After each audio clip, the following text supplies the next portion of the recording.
Bonjour à toutes et à tous, bienvenue dans Parigo. On se retrouve cette semaine au pied d'une fontaine magique située au cœur de Paris, d'où jaillirent au siècle dernier 2 lignes de métro et 2 lignes de RER, mais pas nécessairement dans l'ordre qu'on imagine. Vous l'avez compris, je vous emmène aujourd'hui dans les méandres de la gare Saint-Michel, là où circulent parfois péniblement les RER B, C, mais aussi la ligne 4. Et vous le verrez, la ligne 10, où je me trouve, elle aussi raccordée à ce drôle de hub, dont l'importance a sauté aux yeux lorsque les quais du RER C sont restés fermés pendant 9 mois, de l'été 2022 au printemps 2023. Car oui, l'air de rien, 30 millions de voyageurs y transitent chaque année, ça valait bien un numéro de Parigo. Cette semaine, Parigo vous emmène à la découverte d'un hub méconnu et pourtant essentiel, celui de Saint-Michel, qui vit ses premiers trains circuler à l'occasion de l'Expo universelle de 1900, bien avant l'arrivée du métro et du RER. Retour sur l'histoire atypique de cette gare ferroviaire.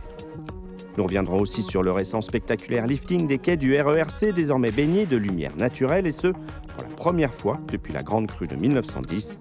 Alors, en avons-nous fini avec les travaux, les fermetures longue durée? Le chef de projet est notre invité. Saint-Michel, c'est aussi bien sûr une station de métro, mais le faire venir jusqu'ici en bord de Seine n'a pas été une sinécure. Parigo vous dévoile les secrets de l'arrivée de la ligne 4 au début du XXe siècle.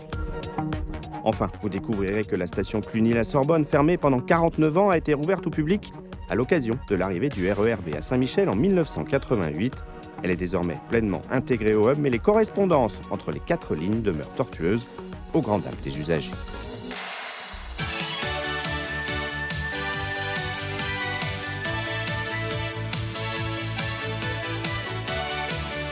Alors oui, certes, les quais du RER C sont restés fermés pendant près de 9 mois, mais les travaux étaient plus que nécessaires, car rendez-vous compte, ces quais avaient été inaugurés à l'occasion de l'Expo universelle de 1900, 79 ans avant la naissance officielle du RER C, 88 ans avant l'arrivée sur un autre quai, mais toujours ici, à Saint-Michel, du RER B, une histoire peu banale qui nous est contée par Isabelle Dupont.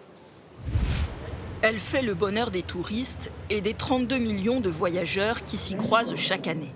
Mais à la gare Saint-Michel-Notre-Dame, l'histoire du train a débuté tout doux. Une simple station discrète, ouverte en 1900 par la compagnie de chemin de fer du Paris-Orléans.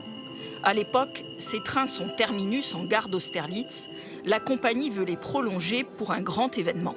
L'idée de départ, c'est effectivement de mieux desservir l'exposition universelle. La gare d'Austerlitz, à l'époque, elle est loin du centre de Paris. Il n'y a pas encore le métro. Donc la compagnie du Paris-Orléans se dit on va transporter nos voyageurs là où il y a du rendement, là où il y a de l'argent. On va s'approcher le plus près possible de la Tour Eiffel. C'est ainsi que sont créées la gare d'Orsay et la station Saint-Michel. Et pour ne pas enfumer les voyageurs, le service est assuré par de petites locomotives électriques. On les appelle les boîtes à sel parce qu'elles ont à l'avant et à l'arrière un capot incliné qui ressemble aux boîtes à sel qui étaient dans les murs des cuisines de nos arrière-grands-mères. Donc ces boîtes à sel sont des petites locomotives qui vont pas vite, 30-40 km/h, et elles font le service sans incident. Cette ligne décline puis s'arrête pour renaître en 1979.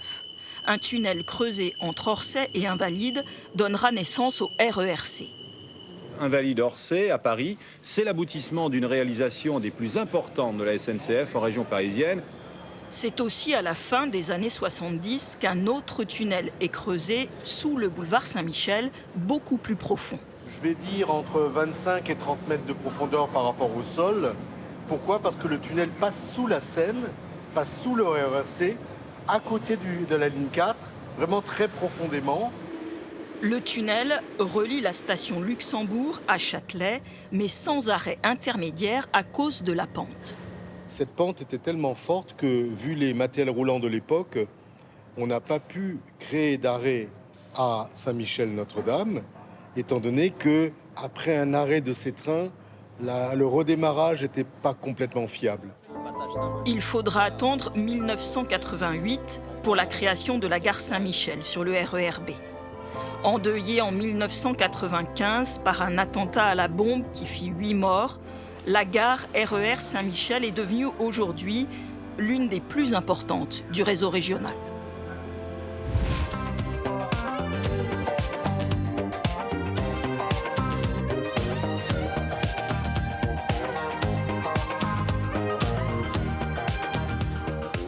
retrouve sur les quais flambant neufs du RERC avec vous, Francisco Correa. Bonjour. Bonjour Bertrand. Alors c'est vous qui avez mené ces travaux de rénovation ici sur ce quai, qui est des travaux effectués entre août 2022 et avril 2023. Et ce qui saute aux yeux tout de suite, eh bien, c'est cette lumière naturelle qui vient d'ici et qui n'avait pas eu accès à ces quais depuis 1910. L'air de rien, c'est quand même un changement important. Effectivement, au moment de la crue de 1910, les baies ont été refermées et du coup, on n'avait pas de lumière dans la gare depuis plus de 100 ans. Et donc, c'est des choses faites aujourd'hui avec la rénovation de la gare. Il y a 28 baies qui ont été rouvertes juste au-dessus de nos têtes. Là. Effectivement, donc 28 baies qui sont réouvertes, dont 6 qui sont ouvertes en partie haute pour pouvoir permettre le renouvellement de l'air dans la gare également. Alors, vous n'êtes pas attaqué seulement à la lumière, évidemment, mais aussi et surtout à l'expérience voyageur ici. On a revu toutes les circulations, donc, notamment en partie mezzanine. On a ouvert la mezzanine pour apporter de la lisibilité pour le parcours voyageur. On était dans une gare qui était plutôt sombre, où il était difficile de s'orienter. Et le fait d'avoir ouvert toute la partie mezzanine permet aux voyageurs d'avoir la vue directement sur les quais. Malgré tout, ces couloirs de correspondance et ces quais, on le voit, restent très très étroits, limite rikiki pour certains quand même. Alors, on a essayé d'améliorer au maximum les flux en correspondance, mais on est contraint par l'environnement de la gare qui est bien sûr coincé entre les immeubles et la Seine. Alors, on ne peut pas ne pas parler de la durée de ces travaux, qui étaient prévus à la base sur 4 mois. Et puis, quelques jours avant l'hypothétique remise en service de la gare, on a appris que finalement, ça serait 4 mois de plus. Et en gros, pendant une année, cette gare n'est restée ouverte que 3 mois sur 12. Comment on a pu arriver à un tel dérapage? Parce que cette gare, elle est essentielle. C'est 540 000 personnes qui l'utilisent quotidiennement. Il faut savoir que des travaux d'envergure dans la gare, il n'y en a pas eu depuis 1989 lors de l'interconnexion avec le RERB. De l'amiante, on en avait prévu de l'amiante, mais bien sûr, au moment où on a tout curé, tout remis à neuf, enfin tout évacué, on a retrouvé des résidus d'amiante supplémentaires. Alors, c'est pas terminé, ces travaux, on l'entend d'ailleurs actuellement, mais il y a aussi en 2026 le quai qui est derrière nous là-bas qui sera allongé et avec un peu plus d'espace. Exactement, toujours dans un souci d'améliorer les flux voyageurs. En fait, c'est pour pouvoir faciliter la correspondance entre le métro 4 et le RERB qui aujourd'hui passe par notre quai. Et l'élargissement de ce couloir permettra d'accéder directement du métro 4 au RERB. Effectivement, c'est loin d'être idéal cette correspondance. Merci beaucoup Francisco Correa pour toutes ces précisions sur ce chantier qui a quand même coûté 32 millions d'euros. Maintenant, on va aller s'intéresser, vous en parliez il y a un instant, à la ligne 4 et à cette station Saint-Michel, si atypique, notamment pour ce qui est de sa construction. Voyez pourquoi avec ce reportage de Valentine Poncy. Descendre sur les quais de la station Saint-Michel, c'est une plongée dans les entrailles de la capitale. Cette carcasse métallique n'est pas un simple décor, elle a ici toute son utilité. On voit les tôles qui sont rivetées, et ces tôles qui assurent l'étanchéité, qui empêche l'eau de venir, parce qu'on se trouve très rapidement sous le niveau de la Seine. Saint-Michel, c'est la première station de métro à passer sous le fleuve pour relier le nord et le sud de Paris. Le quai est au niveau 20, le haut de la Seine se trouve au niveau 26 ou 27. Donc on est 6 ou 7 mètres sous le niveau de la Seine. Pour atteindre cette profondeur, les ingénieurs ont dû relever plusieurs défis techniques. En 1905, au milieu des bâtiments historiques, la place est transformée en un vaste chantier. La station est construite en surface et en plusieurs morceaux. Ici, il fallait imaginer au moment de la construction cet immense puits qui prenait quasiment toute la place. Et il y avait cet énorme caisson en structure métallique qui a été progressivement rempli de béton et puis qui a été enfoncé dans le sol avec la technique de l'air comprimé. Cette technique permet de faire descendre sous l'eau les pièces qui permettront le passage du métro. C'est une structure métallique remplie de béton qui va donc avec le remplissage en béton se descendre au fond de la rivière. On va vider la zone qui se trouve dessous, qui est la chambre de travail. C'est là où les ouvriers vont travailler. On voit les ouvriers en train de creuser, quand même tout est excavé à la main. Et tout ça dans des conditions de travail à l'air comprimé qui rendaient le travail particulièrement difficile et particulièrement dangereux. En 1908, il faut encore installer un tunnel entre les stations Saint-Michel et Cité, mais il faut éviter la ligne du chemin de fer, actuel RERC. Impossible de creuser, la terre est gorgée d'eau. C'est un terrain très humide, très boueux, très instable et on a l'idée de congeler le sous-sol pour y travailler plus facilement. Le principe, c'est d'installer 2 usines de production du froid qui congèlent de la saumure à peu près moins 24 degrés. Cette saumure va circuler dans des tuyaux, ça va rafraîchir le sol jusqu'à obtenir une congélation vraiment du sous-sol en 40 jours. En 1910, après 5 ans de travaux colossaux, une course contre la montre et contre les éléments s'achève. Le métro relie enfin les 2 rives de la capitale.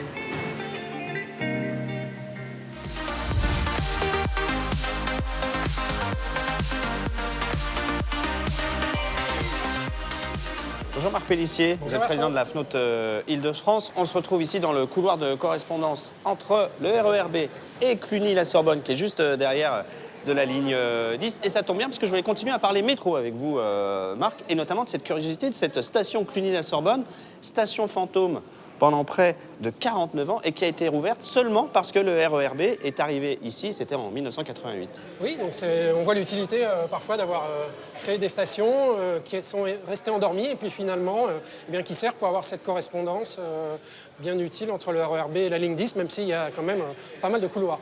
Oui, c'était ça l'objectif, de permettre à des flux de partir autrement qu'en passant par le couloir du RERC, ce qui me permet de venir sur ces correspondances assez complexes quand même ici entre le B, le C, le 4 et la 10, parce que par exemple quand on vient sur la 10, la 4 n'est pas indiquée et quand on est sur la 4, la 10 n'existe pas non plus, alors que pourtant elles sont là. Oui, en réalité, on a la gare RERC qui date d'avant 1900, on a rajouté le RER B en dessous, on a connecté la 4, la 10, mais c'est pas un pôle qui a été vraiment pensé et la signalétique en plus est un peu datée, donc c'est pas évident de s'y retrouver. Toutes les lignes ne sont pas fléchées parce que la RATP a fait le choix de ne flécher que les correspondances les plus faciles. Et pour autant, c'est un hub qui est assez important, peut-être mésestimé, mais c'est ici la 8e gare de France en termes de fréquentation. Tout à fait, parce que c'est quand même un point central du réseau, de RER qui se croisent, de lignes de métro. C'est vraiment un endroit très important, assez peu connu par rapport à d'autres. Et qui dessert des lieux emblématiques aussi. En plus, bien sûr, le rôle touristique avec tout le quartier latin et la cathédrale. Et on n'a pas forcément idée, mais il y a plus de monde ici, par exemple, que dans la gare de Lille. C'est quand même quelque chose. Un mot peut-être des travaux. On parlait du RERC tout à l'heure, qui ont été menés, qui ont duré un certain temps, on va dire. Quel regard vous portez dessus? Alors, sur la conduite du chantier, on a été assez critiques parce que 4 mois de fermeture qui sont devenus 8 mois, c'est énorme pour une gare de cette importance. Après, le résultat du chantier, il faut reconnaître que c'est plus lumineux, plus propre. Bon, c'est pas totalement fini. Et puis, il reste le sujet accessibilité qui n'est pas totalement traité. Malgré les ascenseurs qui sont annoncés, c'est pas suffisant. Il y a aussi ce problème de quai. Alors, les ascenseurs vont arriver pour le RERC, oui. Mais il reste le gros sujet du dénivelé entre le quai et les rames du RERC, qui est énorme, avec des quais très très bas.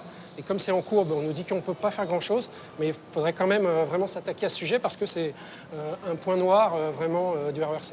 Et on imagine que rien n'a été fait parce qu'on attend le nouveau matériel encore hypothétique prévu pour 2030. Tout à fait, on attend les nouveaux trains qui peut-être seront à plancher bas et résoudront un peu ce problème. Mais malgré tout, en attendant, il faut peut-être trouver des solutions provisoires.